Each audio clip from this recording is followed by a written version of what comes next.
Good evening everyone and welcome to an Oz Cyclone Chasers Cyclone video update today on Valentine's Day 2014.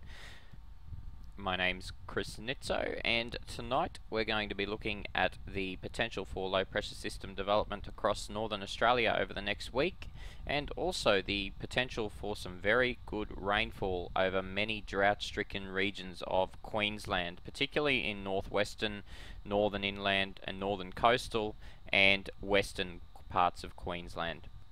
So let's take a look at what's going on right now. Firstly, we see just the hint of a very weak low way out towards the Cocos Islands, and at this stage you can also see that there's a lot of wind shear. You can see this cloud just whisked away out from the east towards the west. A lot of wind shear out in that region, so there's absolutely zero chance of that forming into a tropical cyclone at this point in time, and if it does, it may move too far to the west to be in the Australian area of responsibility.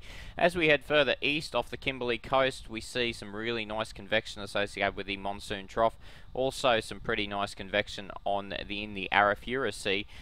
We see the remnants of the tropical low that was threatening to become a cyclone a few days back here between Broome and Port Hedland. We see it now pushing into South Australia. Ex-cyclone Fletcher in our last update was spinning around nicely up here, has since weakened out into nothing. It is no longer a feature at all. So this is now the only low in the Australian region right now that is doing anything significant. This low and its associated trough system has given Adelaide and many parts of South Australia, in fact, some excellent rainfall over the past 24 to 48 hours. And as we head further to the east, we see that cloud spreading across New South Wales. Queensland remaining fairly void of any significant cloud at this point in time, but that will change, trust me. Come about Sunday, that will all start to change, particularly for Western Queensland, and then as we head further towards further into the week, we're going to see a lot more rain along the northern Queensland coastline, as well as the northern inland and northwestern Queensland. So that's all about to change for the farmers and graziers in this region here who have received nothing. Well, just off the coast of Queensland, we see a dreadful looking thing at this point of time in the year. We have an upper low, and you can just see the hint of it spinning around here between Cairns and Townsville. And I just can't believe that we just keep getting these things in the middle of summer. These are things that happen in winter, and they don't normally happen this far to the north. So it's just bemusing that it's happening in the middle of our cyclone season. Anyway, with an upper low there is absolutely no chance of a cyclone anytime soon off the North Queensland coast, despite the fact that the monsoon trough is about to go off in this region. As we head further towards the east, the Solomon Islands is firing up with convection. There is a very weak low located out here. It is a very, very weak surface circulation. Doesn't extend very high into the atmosphere at all.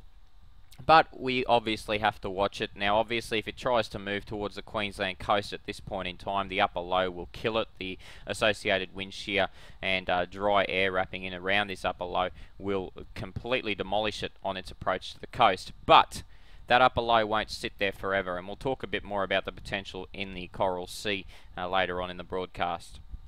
Rainfall to 9 AM yesterday, and we saw that good rainfall in the interior parts of WA from the tropical low that was threatening to come off the coast, Broome to Port Hedland. We also saw what was left of ex-Fletcher finally doing the last bit of its damage out here in the southern parts of the Northern Territory. Also had some pretty good shower and rain activity here on the Western Peninsula. Now as we head towards 9 o'clock this morning, we have seen that really good rainfall around South Australia here in association with that tropical low that's pushed out this way. Ex-cyclone Fletcher is now washed out, so really the rainfall associated with it has also become very, very minuscule or insignificant. As we head to the North Kimberley, we saw a rebirth of thunderstorm and rain activity there, and also some parts of the Northern Territory got some good shower and storm activity yesterday as well, although not so much the populated regions. Also the West Peninsula continued to see a period of active weather there, but overall Queensland remained fairly fine. We continue to watch the MJO, which is now located right over the Australian region. The maritime continent is the Australian region, especially it's what we refer to as the Australian region during our summer, at least anyway. And during the next week or so, the MJO pulse will strengthen and push towards the Coral Sea and the Western Pacific around the Fijian region. Now, this is where the models vary slightly in how far west they push it, or sorry, how far east they push that MJO. And you can see here the GFS model continues to push it east further into the southern Pacific region, so it will have a minimal effect on tropical cyclone development in the Australian area. But in phase 6, 7 and possibly 8, we do tend to see an increase in rainfall across northern Australia, so that's positive from the GFS for the next couple of weeks. Looking at the European projection, same thing as the GFS for the next week. We see it progressing, the MJO progresses into the Coral Sea, but the European keeps it fairly well in the Coral Sea or in the western Fijian region for the extended period as well. So for the next 2 weeks, the Euro will show us, based on that MJO signal, that we will see an enhanced potential of at least tropical low development, if not tropical cyclones. It's not always a precursor to cyclone development, but at least it shows that conditions are reasonably favourable when an MJO is fairly active in the region for at least tropical low formation. And that's what we're seeing on the Euro ensembles, that weak lows could be developing along that monsoon trough any time in the next 2 weeks. And we see that that doesn't progress as far eastwards as the GEFS model guidance suggests. So the Euro is quite different in the GFS in terms of the active period of weather will remain over the Australian region, particularly northeastern Australia this time, not so much northwestern Australia. So we're going to see a generalised movement of the active phase of the monsoon to the Queensland region, as opposed to where it has been for most of this season, which has been the Northern Territory and Western Australia. The Japanese Met Agency concurs pretty similarly with the European, where it pushes it into the Coral Sea and the Western Pacific, but then it doesn't push it too much further to the east in the period up to at least the 21st of Feb. So, while the MJO is in phase 6, we normally expect very, very much above average rainfall across the Northern Territory and the northern parts of, or the far northern parts of Queensland. We also expect to see a much stronger monsoon trough. So this is why we look at the MJO as being such an important factor when we look at rainfall potential for northern Australia. And the MJO in phase 6 is ideal. Now phase 6 is the Coral Sea. So if the MJO lies in the Coral Sea, we will tend to see an increase in rainfall potential all across northern Queensland, from about Townsville all the way through to Broome and anywhere north of that line. Now, most of the guidance suggests that we're going to get the MJO into phase 7 pretty quickly. So phase 7, the MJO, while we continue to see a reasonable monsoon, the monsoon trough itself tends to be strongest east of the Northern Territory, in the Gulf of Carpentaria and in the Coral Sea and over the Northern Peninsula. And what we actually see is that enhanced rainfall now shifts to be located more over the Queensland area. So anywhere basically from a line Bowen northwards sees enhanced potential, but particularly once again the northern parts of the peninsula and even down into the central peninsula sees that enhanced potential for rainfall. So that's MJO in phase 7. And this is why we don't want the GFS progression to be true, because once the MJO heads into phase 8, the monsoon dies. All across northern Australia we have a pretty well dead monsoon trough. If it is there, it's very weak, and we tend to start to see below average rainfall across most parts of northern Australia, with no clear indication of any real rainfall from any forcing mechanisms at that point in time. So MJO phase 8, not a good section of the MJO to be in. So we're hoping here that the models are correct and they go from phase 5, 6 and then into 7 over the next couple of weeks, and that'll keep rainfall potential fairly high across northern Australia, but particularly high across northeastern Australia. So looking at the probability for cyclone formation over the next couple of days, and there's basically next to nothing, no chance of a cyclone forming anywhere around Australia for the next 2 days at least. However, let's take a look at some individual model guidance runs, and we'll take a look at firstly the Access G model. The model graphics here, the model is provided by the Bureau of Meteorology, but the model graphics here are excellent from Weather Zone, and they're very easy, and it's free to sign up to get these models as well. So this is the guidance showing the big upper low here between Townsville and Cairns. The guidance here is fairly coarse, so be aware that it may not be totally correct, but at least it gives us a guide as to what conditions are going to be like. So that's tomorrow morning. As we head to Sunday morning, we see the upper low firmly in place here, but more interestingly, we see a big trough system in through inland Queensland, inland Northern Territory, and these rainfall estimates here, 20 to 30 millimetres over 24 hours, are going to be very welcome to most places. We do have a weak tropical low located in the Solomons. Now, I've already spoken about that at the start of this broadcast. We see the upper level low here over Queensland starting to break down at the 72-hour mark. As we go to 96 hours, we need to watch two areas for potential development of tropical lows. And the first area is going to be the Gulf of Carpentaria, and I'll show you why shortly. That could be an area that might fire. And the second area is this Solomon Islands region. There is in all likelihood a fair chance of a tropical low in this area. However, at this point in time, the guidance doesn't want to do anything with it other than move it west and weaken it.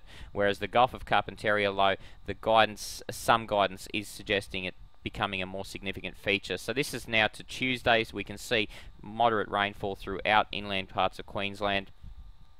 As we head through to Wednesday, we continue to see this area of low pressure in the Gulf country. We also see this area of low pressure over the Coral Sea, and really not doing much with either system here.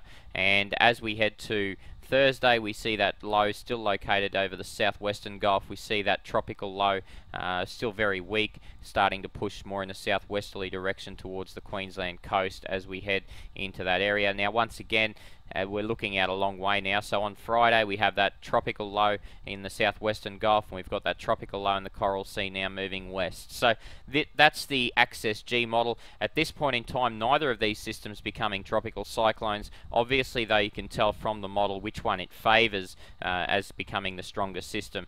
Regardless, though, the fact is the monsoon trough will be active. There is also an inland trough over Queensland, and so both of those systems combined will create rainfall over inland Queensland. There's almost no shadow of doubt there that that's going to happen. As we take a look at another freely available model from Weather Zone, the GFS model, which will show us a very similar type of scenario here. As we head to tomorrow, we see that upper low feature just off the coast of Queensland. We see that low that's been giving South Australia that rain pushing eastwards. We have a trough system attached to that, bringing in a lot of tropical moisture through inland parts of Northern Territory, South Australia, New South Wales and Western Queensland. That all moves eastwards. We still have the upper low firmly in place by Sunday morning over the top of the Queensland coast. West of that, though, we have this trough system and these low pressure systems, and bringing in a lot of moisture in from the tropics.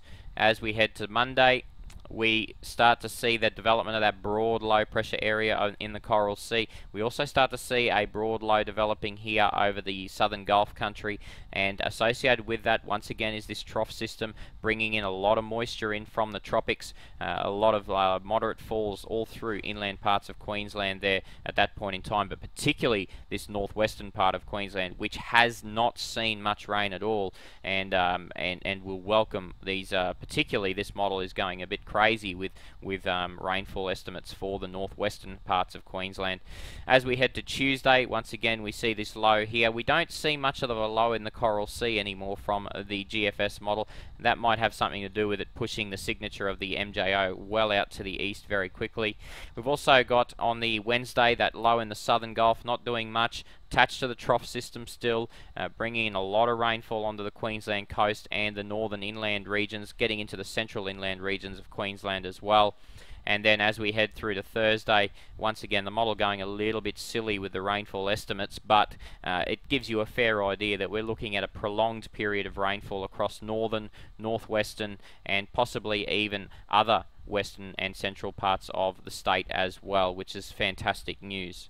But at this stage, you can pretty well bank on the northwest and northern parts of Queensland receiving a fair amount of rain, and we're talking estimates of over 100 millimetres in most parts over the course of the week, starting Sunday and ending next Sunday.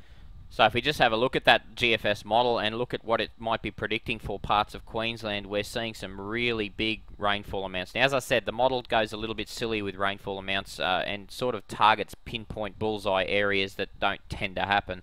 But overall, you can see the general trend of the model is to dump over 60 millimetres in parts over the next week in almost every part of northern Queensland, and also filtering some of that rainfall into central and inland regions of Queensland as well. If we have a look at the week after that, now this is a long way ahead, you can see even a little bit of follow-up rain the model's predicting. And now it's not too far off with that too, by the way, because there's a lot of other model guidance that continues to predict a prolonged period of rainfall for the western half of Queensland. So that is fantastic news if it comes off. But for now, let's worry about this week rather than looking too far ahead.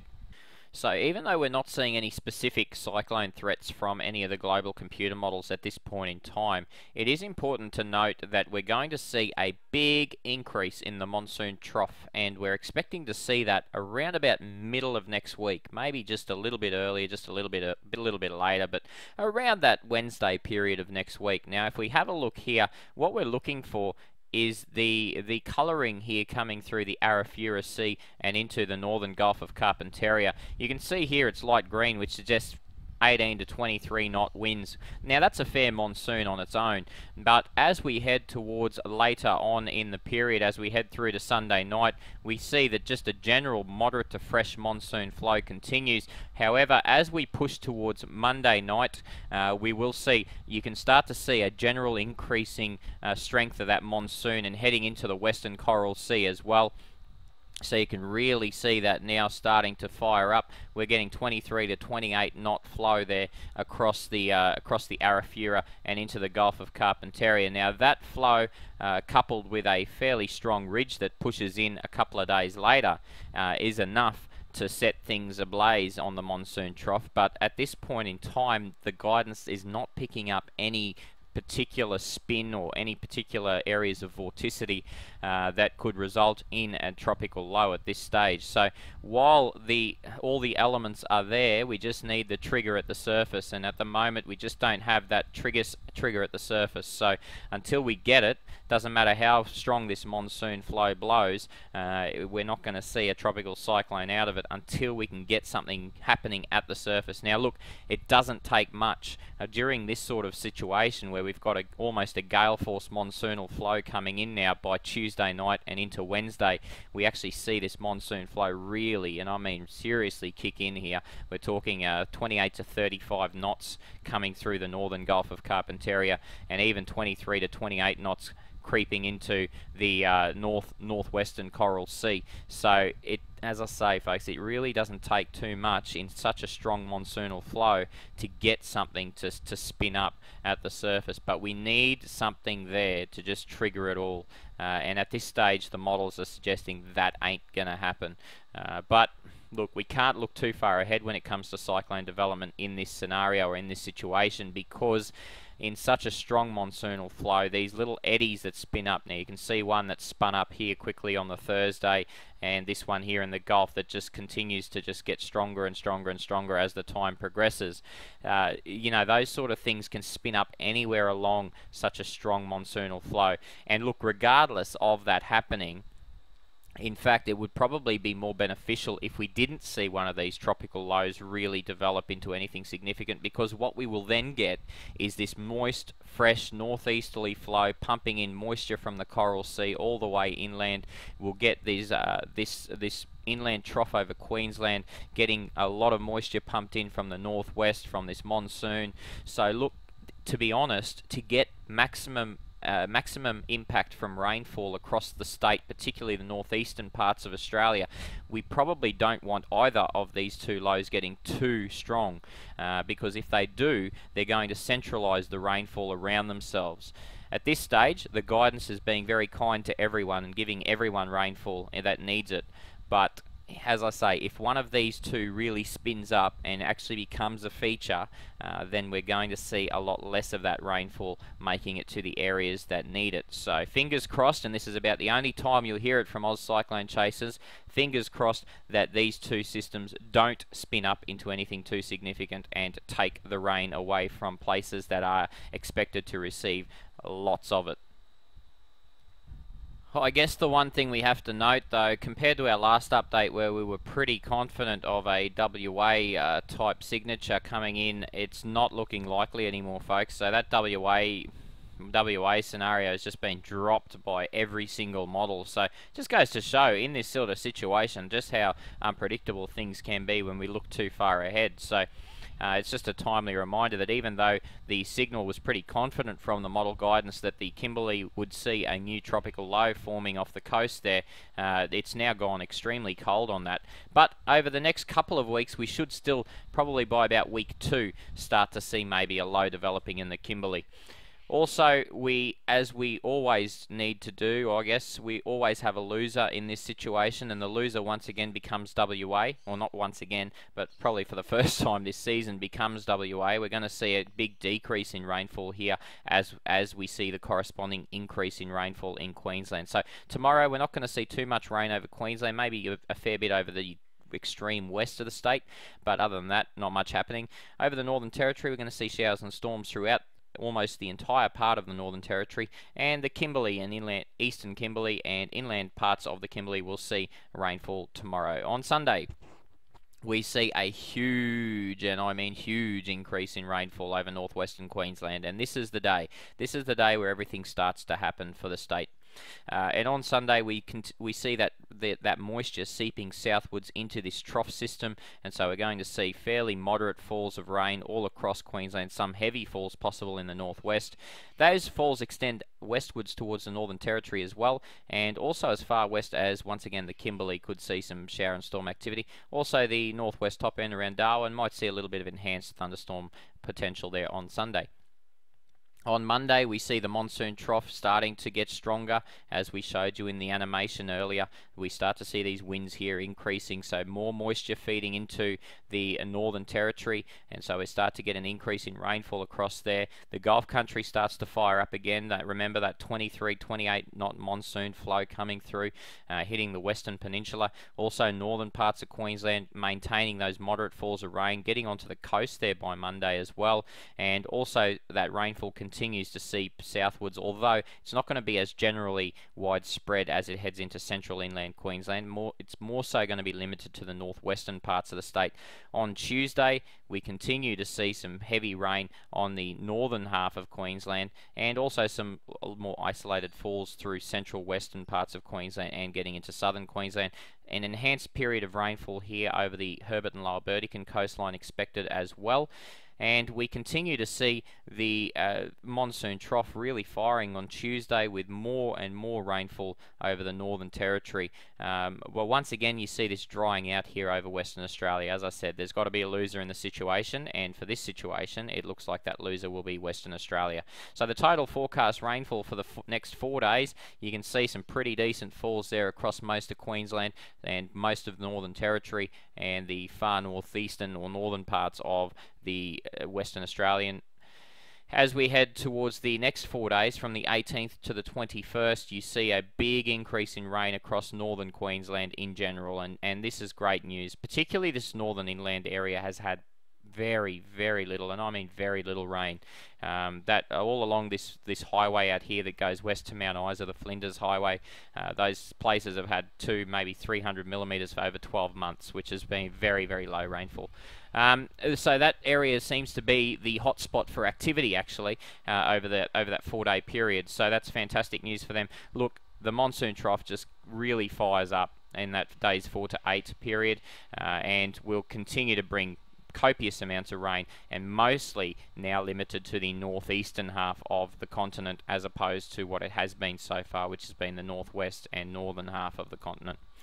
Alright folks, thanks very much. Let's hope you get a lot of that rain that's coming, and we'll talk to you again next Tuesday, and by that stage we'll hopefully have an idea as to whether that monsoon will fire up any of these little lows and little eddies, and whether or not we'll see those really big rainfall totals by the end of next week. So if those lows, remember, if those lows decide to fire up big time up here and out here in the Coral Sea, then we're going to see rainfall potential limited along the coastlines and inland. So fingers crossed, and as I said, this is the only time Oz cyclone chasers will ever cross their fingers for no cyclones, is that we keep these lows nice and weak, and we keep that moist onshore flow flowing into the state, particularly for Queensland and the eastern half of Northern Territory.